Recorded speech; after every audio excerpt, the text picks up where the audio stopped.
I never thought my own family would go so far as to block me from attending my father's 60th birthday celebration.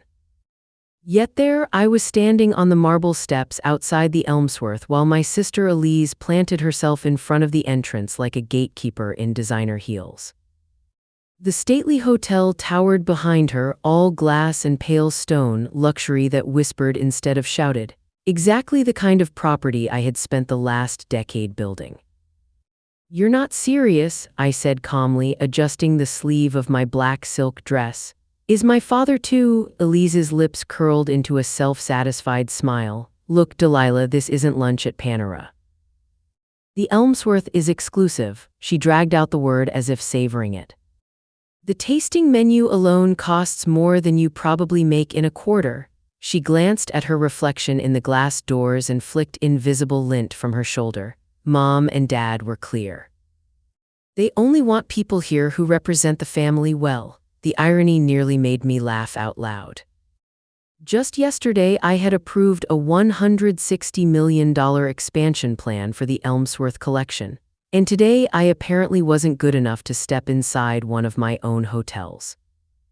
10 years earlier, I had walked away from my family's sleepy tax consultancy in Milwaukee to chase a dream in luxury hospitality. My father's words from that day still echoed in my mind. "No daughter of mine is going to be a glorified concierge," so I let them believe that's exactly what I became. Let them imagine I was folding napkins in some nameless hotel lobby. Meanwhile, I built Delhaven Estates into one of the fastest-growing luxury hotel groups in North America. The concierge now owned 28 five-star properties across 3 countries. "Delilah," my mother's voice cut sharply through the cold evening air. She appeared behind Elise, brows tight with familiar disapproval. "What are you doing here? We discussed this." No. They had discussed it. I had received one short text that morning. "Don't come to Dad's birthday. It's at the Elmsworth. You can't afford it. Don't embarrass us." I lifted the slim white envelope in my hand. I brought a gift. Inside was the deed to a private hillside villa overlooking Lake Como, the newest addition to the Delhaven signature collection. My plan had been to present it tonight as both a birthday gift and a quiet reveal of the truth. Elise tilted her head and laughed. "Let me guess, an Amazon gift card." I smiled faintly. "Something like that?" For a moment I considered turning around. Let them keep their illusion. Let them believe I was still the family disappointment chasing unrealistic dreams. But everything behind those glass doors existed because I had dared to walk away from them, and tonight I was done pretending. "Oh, what is it?" Elise scoffed, eyeing the envelope. "A gift card to Olive Garden," she laughed loudly, performing for the doorman nearby. "Or maybe you scraped together enough tips to buy something from the clearance rack at the mall." My mother's eyes drifted down to my clutch. A minimalist piece of hand-stitched Italian leather that happened to cost more than Elise's Audi. "Whatever it is," she said coolly, "I'm sure your sister's gift is more appropriate." Elise straightened proudly. "Junior partner," she added as if announcing royalty, "new house in Oak Bluffs. Luxury SUV, and my fiancé's family is extremely well connected." My mother nodded approvingly. "Elise is doing wonderfully, so driven, so polished." Then her eyes moved slowly over my simple dress. "And you, well, at least you're trying." I thought about the London penthouse I owned overlooking the Thames, the collection of vintage cars in my private garage. The jet I had stepped off just hours earlier. "Yes," I said gently, "at least I'm trying." Elise smirked again. "Speaking of effort, that dress." Her eyes sparkled with mock sympathy. "This is the Elmsworth. Not a truck stop." I glanced down at the jet black silk that had been custom designed in Paris by a label that had quietly blacklisted Elise after she screamed at a sales associate last year. "It's what I could manage," I said evenly. "Well, you can't come in," she said flatly. "We reserved the VIP floor. It's for family and distinguished guests only." The VIP floor, my floor. The one I had personally renovated last fall. I had chosen the art, commissioned the chandeliers, even flown to Italy to select the marble tiles myself. "And the distinguished guests?" I asked casually. My mother waved a hand dismissively. "Oh, people you wouldn't know, the Fairchilds, the Blackwoods, and Mr. Grayson from the bank." "Very important people?"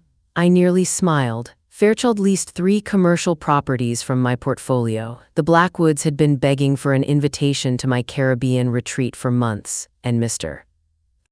Grayson's bank had just submitted a financing request to my holding company. "Right," I said. "Very important." Elise nodded smugly. "Exactly, so you see why you can't be here." What would people think if they found out Dad's failure of a daughter was working the event? "Elise," my mother scolded lightly, though her eyes showed no disagreement. "Be nice." "Delilah made her choices." I nodded slowly. "Yes, I did." Just then the doors opened again and Charles stepped outside adjusting his tie, my sister's fiancé. Newly promoted vice president at his firm and very proud of it. "What's taking so long?" he asked before stopping when he saw me. His smile faded instantly. "Delilah didn't expect to see you here." "Clearly," I replied calmly. My mother rushed to smooth things over. "Charles just became vice president," she said proudly. "Such an accomplishment."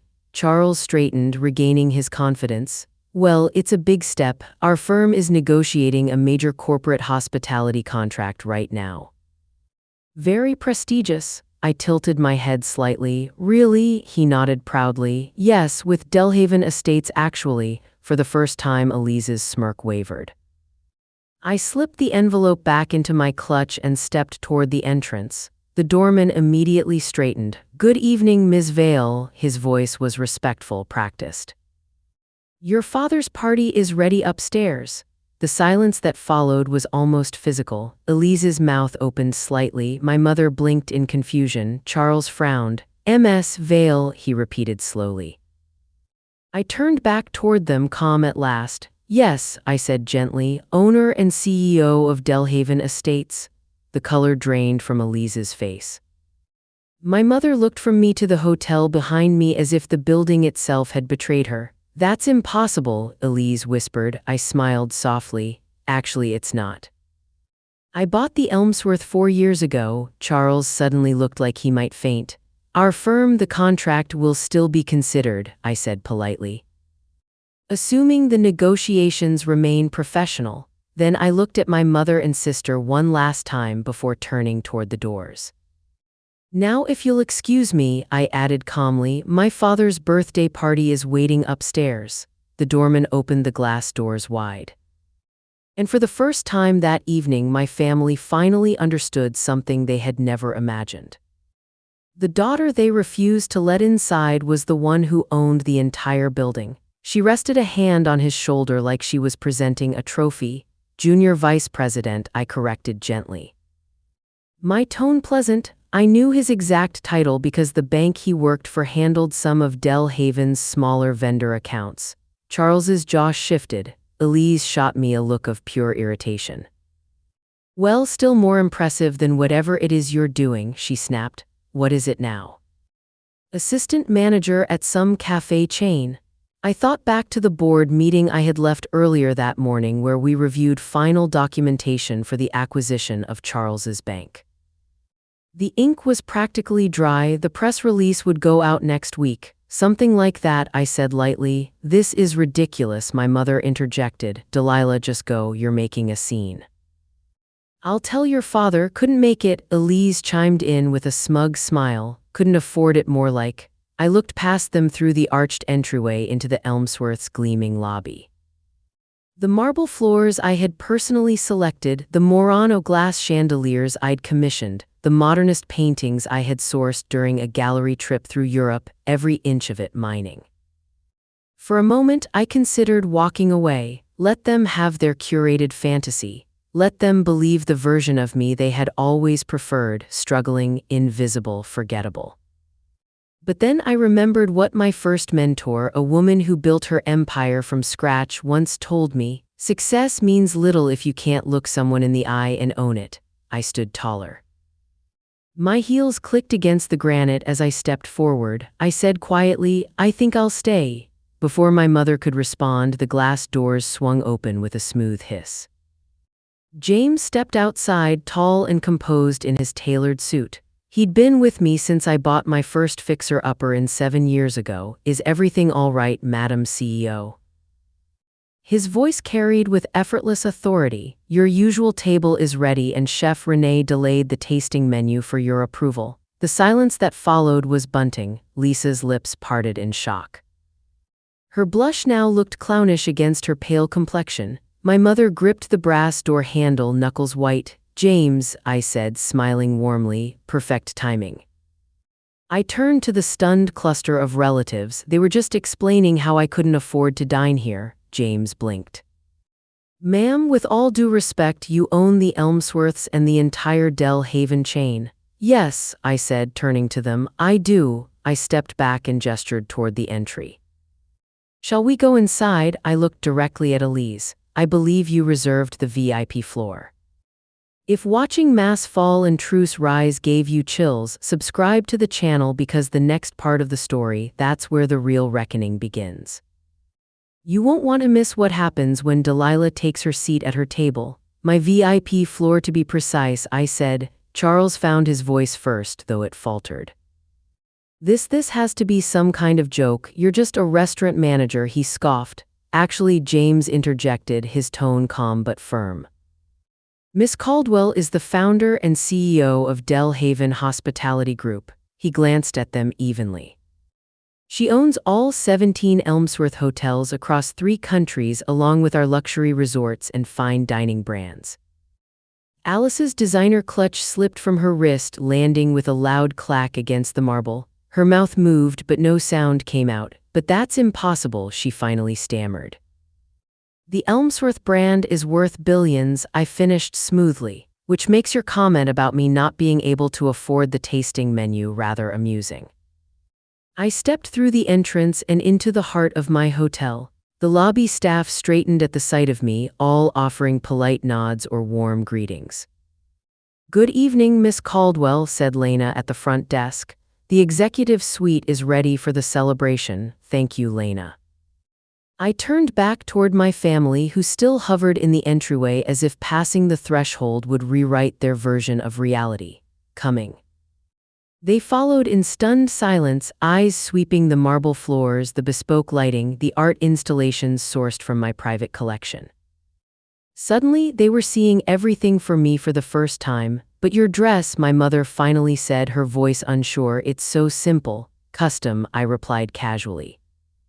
Paris, around 30,000 if I remember right. I stopped checking price tags years ago. I led them to the private elevator, removing a sleek black key card from my clut.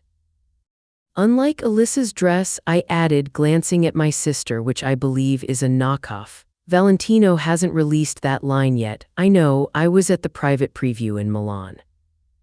The elevator doors opened into the VIP lounge where the birthday celebration was already underway. The room hushed as we stepped in. Dilla, my father, rose from his seat at the head of the table, his brow furrowed in confusion. What are you doing here? Your mother said you couldn't afford it, I offered, finishing his sentence as I walked toward him. I reached into my bag and handed him the envelope containing the deed. Happy birthday, Dad. I hope you don't mind me crashing the party in my own hotel. Your hotel? A familiar voice interrupted. Mr. Grayson from the bank stepped forward, his eyes wide. Miss Caldwell, I had no idea you were connected to the Thompsons. He looked between me and James with dawning realization. We've been trying to schedule a meeting with you for months regarding that financing proposal. Delilah owns the Elmsworth, another guest asked. It was Thomas Fairchild, the attorney leasing 3 of my downtown properties. My God, James, he added, turning to my father.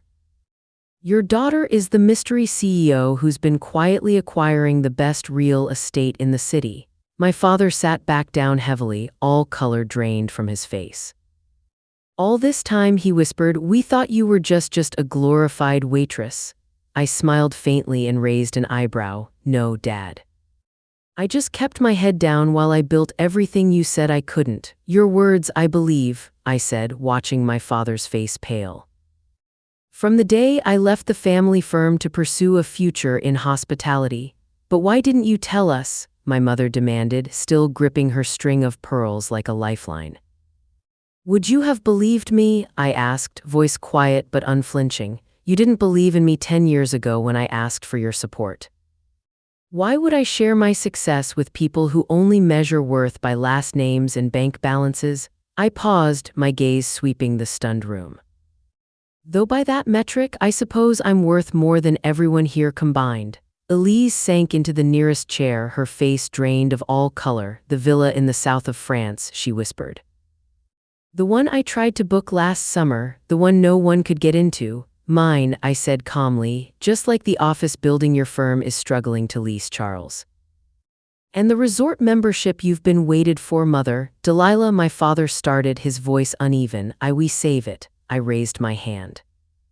I didn't do this to humiliate you, though I've been humiliated plenty over the years. I did this because I'm tired of shrinking myself to protect your egos. I turned and addressed the room. Please enjoy the party. Everything tonight is on the house. My house. I began walking toward the elevator, then stopped and looked back at my father. Oh, and the envelope Elise refused to let me hand you. It's the deed to a villa in Tuscany, one of my most exclusive estates. Consider it a birthday gift from your fulfiller of a daughter. The next hour felt like stepping through an alternate timeline. Suddenly, the same people who'd barely nodded at me during past family gatherings were hanging on every word I said. The Blackwoods practically begged for a second chance at that resort membership. Mr. Grayson cornered me to revisit his bank's loan application. Meanwhile, my family sat like spectators in a stadium that had turned on them. Alyssa's fiancé disappeared shortly after overhearing that her future partnership depended on leasing an office she couldn't afford. Charles kept pacing near the bar, thumbing through his phone, likely updating his resume. My mother drifted from group to group, oscillating between silent tears and theatrical stories about how she'd always seen potential in me. It would have been comical if it hadn't been so painfully transparent. As the celebration quieted, I stepped out onto the terrace for a breath of cool air. My father was already there staring at the city skyline. He didn't turn when I approached. These buildings, he said, pointing across the lights. How many do you own? Enough, I said, joining him at the railing, including the one the family firm operates out of. He nodded slowly, eyes fixed on the horizon. I was wrong about you, Delilah, so terribly wrong. Yes, I replied, you were. He looked at me. Can you ever forgive us? I thought about it, about the years of silence, the dismissals, the laughs behind closed doors. Forgiveness isn't really the issue, I said. Respect is. You never respected my choices. You only respect what's proven. I smiled faintly. Well, now you can tell your friends your daughter owns the Elmsworth. That should give you something to say at your next dinner party. I left him there alone with his thoughts and headed to my private office on the top floor. Tomorrow, the family dynamic would be different. Elise would no longer be the golden child. My mother would begin rewriting history in real time, and Charles's entire bank was on my acquisition list. If you've ever been underestimated, overlooked, or told you weren't enough, I see you. Leave a comment below and tell me, what would you have done in my shoes? I read every message, and your voice matters here. And if you believe in quiet strength, long games, and proving them wrong without ever raising your voice, subscribe. There's more to my story, and I want you with me when the next chapter unfolds. My advice: don't waste your energy trying to impress people who only clap for success they can brag about. Build in silence, succeed anyway.